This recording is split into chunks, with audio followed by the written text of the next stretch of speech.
Hey everybody, Pastor Frank coming to you live via a recorded message from the recording studio here at Grace United Methodist Church in Sherman, Texas. If you're new to the channel, welcome. I hope you'll stop by every week as I release these videos on Friday. And if you haven't subscribed, I invite you to do that, particularly as I'm about to embark on a trip to England in a couple weeks. I'll be leaving for England on a Wesley Pilgrimage. And while I'm there, I will be spending 2 weeks in places like Salisbury and Bristol and Oxford and London, exploring places where John and Charles Wesley studied or preached or wrote their sermons or hymns, whatever they did. I'll be learning about the Methodist movement over 2 weeks, and it's very clear in the preparation for this pilgrimage that this is not a vacation. The leaders of the trip have been very clear that there's a difference between a pilgrim and a tourist. Tourists are trying to escape their real life, and pilgrims are trying to enhance it by study and by prayer. So every day we'll begin with prayer. Every day we'll end with a sharing in the Lord's Supper. It's going to be a wonderful time, and I'm really excited to go. I'm thankful for my wife Christy, for my boys, and for the congregation here at Grace, who has encouraged me for several months now to participate in this and has supported me in going. So thank you for that.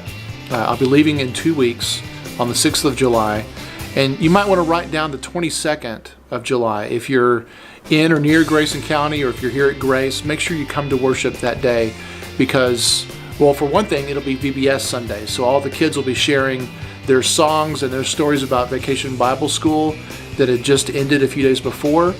But also on the 22nd, I'll be sharing some insights about my trip.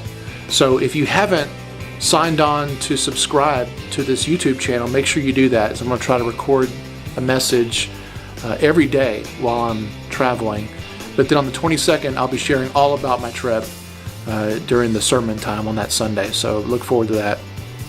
I'm standing next to my Mr. Bean collection this morning. You see Mr. Bean Pez there. I bought those in England about 20 years ago, and so I'm just excited to be returning and show those guys off this morning.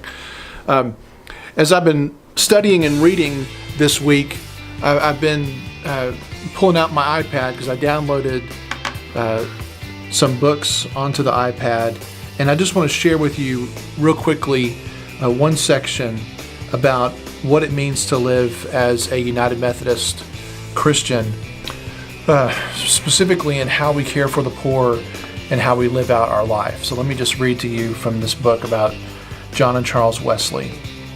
They believed they went to great lengths to specify the character of this service. First, Christian servants simply offered to others what they have freely received from God. Because they have encountered the ultimate good news of God's love in Jesus and received the peace that gift affords, they engage in evangelism, offering God's grace to all in word and deed. Moreover, to have the mind of Christ for them meant to care for the poor. A disciple with a living faith is the one whose whole heart has been renewed, who longs to radiate the whole image of God in his or her life, and therefore hears the cry of the poor and wills with God that all should truly live. I love that idea of a person whose heart has been warmed by God.